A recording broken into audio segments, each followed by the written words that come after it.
Subscribe करो पहले। हाँ जल्दी करो, मुझे पता है कि आप लोग नहीं करते, वीडियो देखते हो लेकिन सब्सक्राइब नहीं करते। ये लाल कलर का बटन नहीं से दबाओ, जल्दी से वीडियो को लाइक करना, और जिन लोगों ने पहले से सब्सक्राइब कर रखा है उनको दिल से सलाम, और जिन्होंने सब्सक्राइब नहीं किया है वो प्लीज चैनल को सब्सक्राइब। यूनाइटेड अरब अमीरात यानी कि यूएई वेस्ट एशिया में बसा हुआ एक ऐसा देश है जिसको दुनिया का 8वां अजूबा कहा जाए तो गलत नहीं होगा। दुबई और अबू धाबी समेत इसमें 7 स्टेट हैं जिनको 7 एमिरेट्स भी कहा जाता है। इनमें दुबई एक ऐसा शहर है जिसको पूरी दुनिया ड्रीम सिटी यानी कि ख्वाबों का शहर कहती है। यहाँ वो काम हकीकत में होते हैं जिसके बारे में पूरी दुनिया सिर्फ ख्वाब ही देख सकती है। दुनिया के मिलीनियर्स और बिलीनियर्स जिन गाड़ियों का यूज करते हुए इतराते नहीं है, यहाँ पर वो गाड़ी टैक्सी की तरह यूज की जाती है। जहाँ पूरी दुनिया में सोना पहना जाता है तो दुबई में सोना अलग अलग तरीके से इस्तेमाल किया जाता है। यहाँ पर आप सोने की कारें, सोने के अपार्टमेंट, प्राइवेट जेट, यहाँ तक कि सोने के बाथरूम भी देख सकते हैं। जहाँ बाकी मुस्लिम देश पूरी तरीके से ऑयल पर डिपेंड है और उनकी इकोनॉमी का 95-96 यहाँ तक कि 98% हिस्सा भी ऑयल पर ही डिपेंड करता है, वहीं दुबई ऑयल पर बिल्कुल भी डिपेंड नहीं है। नेचुरल ऑयल्स के भारी रिजर्व्स होने के बावजूद भी दुबई की जीडीपी में ऑयल का हिस्सा सिर्फ 1% है। इस शहर का इंफ्रास्ट्रक्चर इतना ज्यादा खूबसूरत है कि अमेरिका और यूरोप की बिल्डिंग भी फीकी पड़ जाए। वहीं ये शहर अपने आप में इतना अमीर है कि इसकी पर पर्सन इनकम $57,000 है, जो कि 45 लाख रुपए बनते हैं। यानी कि दुबई का एक एवरेज सिटीजन साल में 45 लाख रुपए कमाता है। इसके मुकाबले में भारत की पर पर्सन इनकम $7,000 है, जो कि 5.5 लाख रुपए बनते हैं, और वहीं पाकिस्तान की पर पर्सन इनकम $5500 है, जो कि 4,32,000 रुपए के बराबर है। आज से लगभग 30 साल पहले नई दिल्ली ऐसा हुआ करता था और आज ऐसा है। वहीं इस्लामाबाद 1999 में ऐसा था और आज ऐसा है। लेकिन दुबई 1999 में ऐसा था और आज ऐसा है। लेकिन सवाल पैदा होता है कैसे? कल तक जो जगह सिर्फ रेगिस्तान थी, आखिर कैसे वो दुनिया की सबसे बड़ी टूरिस्ट डेस्टिनेशन बन गई? और कल तक जहां सिर्फ चरवाहे रहा करते थे, कैसे आज वहां दुनिया के मिलीनियर्स और बिलीनियर्स बड़े शौक से आया करते हैं? तो get to know YouTube channel की इस वीडियो में आज इसी पर बात होगी। दोस्तों, हिंदुस्तान और पाकिस्तान की तरह एक वक्त था जब दुबई भी अंग्रेजों के कब्जे में था और ये पूरा इलाका एक ब्रिटिश कॉलोनी हुआ करता था। सन 1770 से लेकर के 1930 तक यहाँ पर सिर्फ मोतियों का कारोबार हुआ करता था। असल कहानी शुरू होती है 1952 से, जब तक दुनिया को ये पता चल चुका था कि अरब देशों की जमीनों के अंदर अनलिमिटेड पेट्रोल छुपा हुआ है और सारे ही अरब देशों ने पेट्रोल की तलाश में अपनी जमीनें खोदना शुरू कर दी थी। दुबई और अबू धाबी भी इस काम में बिल्कुल पीछे नहीं थे और वहां भी पेट्रोल की तलाश बराबर जारी थी।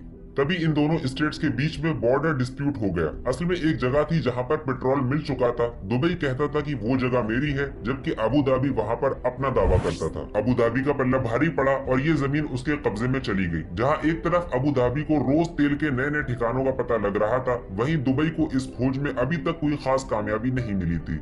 ये सिचुएशन देखकर दुबई के बिजनेसमैन और यहाँ पर रहने वाले लोग धीरे धीरे दुबई छोड़कर जाने लगे, जिसकी वजह से दुबई के किंग शेख मोहम्मद बिन राशिद अल मखदूम को बहुत ज्यादा बेइज्जती महसूस हुई और उन्होंने ठान लिया कि उन्हें दुबई को एक ऐसा शहर बनाना है जो किसी भी तरीके से ऑयल पर डिपेंड ना हो और साथ ही साथ ये पूरी दुनिया के लिए एक मिसाल हो। अपने इस ख्वाब को पूरा करने के लिए शेख ने सबसे पहले दुबई के इंफ्रास्ट्रक्चर पर ध्यान दिया। अब दुबई में नए नए शॉपिंग मॉल्स, लग्जरी होटल्स और एयरपोर्ट्स बनने लगे। ये प्रोजेक्ट इतना बड़ा था कि शेख ने इसको पूरा करने के लिए $10 बिलियन का कर्जा लिया था। 1960 तक आते आते दुबई की जमीनों में भी पेट्रोल मिलना शुरू हो गया और ये वो वक्त था जब दुबई की किस्मत हमेशा हमेशा के लिए बदल गई, क्योंकि पेट्रोल की डिस्कवरी से दुबई के साथ अब फंड का कोई मसला नहीं था और उनके पास पैसों की कोई कमी नहीं थी। शेख मोहम्मद बिन राशिद अल मखदूम ने इन सारे पैसों को दुबई में नई नई इंडस्ट्रीज के सेटअप के लिए खर्चा करना शुरू कर दिया। जहां एक तरफ दुबई में नए नए टूरिस्ट डेस्टिनेशन, शॉपिंग मॉल और लग्जरी होटल्स बन रहे थे, वहीं 1980 में शेख मोहम्मद ने यहाँ पर बिजनेस फ्री जोन की बुनियाद रख करके पूरी दुनिया को चौंका दिया। दुबई का बिजनेस फ्री जोन असल में 52 किलोमीटर पर फैला हुआ एक इंडस्ट्रियल एरिया है, जहाँ पर कारोबार करने पर आपको किसी भी तरीके का टैक्स नहीं देना पड़ता। दुनिया के किसी भी कोने में बिजनेस करने पर आपको value added tax, income tax, corporate tax और कस्टम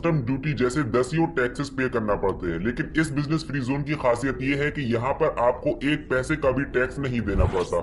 इस अमेजिंग स्कीम की वजह से दुनिया भर के छोटे मोटे बिजनेसमैन ही नहीं बल्कि मिलेनियर्स और बिलियनियर्स की अटेंशन भी इस बिजनेस फ्री जोन की तरफ चली गई और वो लोग यहाँ पर अपनी इंडस्ट्रीज को सेटअप करने के लिए कोशिशें करने लगे। लेकिन इन सारे प्रोजेक्ट्स को पूरा करने के लिए और दुबई को वाकई में एक ड्रीम सिटी बनाने के लिए अभी बहुत सारे चैलेंजेस बाकी थे। इनमें सबसे बड़ा चैलेंज था पानी का। दोस्तों, जैसा कि आप जानते जानते हैं कि दुबई का इलाका पूरा रेगिस्तानी इलाका है, इस वजह से वहाँ की जमीन में पानी बहुत कम है। इनफैक्ट दुबई की जमीनों में जितना पानी पाया जाता है वो उसके पूरे वाटर कंजम्पशन का सिर्फ 1% है। तो सवाल ये पैदा हुआ कि आखिर पानी की इस जरूरत को कैसे पूरा किया जाए, और यहाँ पर काम आया समुद्र का पानी। मिलियंस ऑफ डॉलर्स खर्चा करके समुद्र के किनारे बड़ी बड़ी वाटर फिल्टर मशीन्स लगाई गई और आज दुबई में यूज होने वाला 99% पानी इन्हीं मशीनों से रिसाइकल होकर आता है। लेकिन शेख मोहम्मद बिन राशिद अल मखतूम को ऐसा लगता था कि अभी भी दुबई की तरक्की में कोई कमी है और कोई ऐसा प्रोजेक्ट है जिसके बिना दुबई की ये सारी बिल्डिंग्स फीकी फीकी लगती हैं। और ये प्रोजेक्ट था द इम्पॉसिबल बुर्ज खलीफा का। दुनिया की सबसे ऊंची इमारत बनाने का चैलेंज 2004 में लिया गया और शेख ने इसके लिए 1.5 बिलियन US$, यानी कि 10,000 करोड़ रुपए का फंड जारी कर दिया।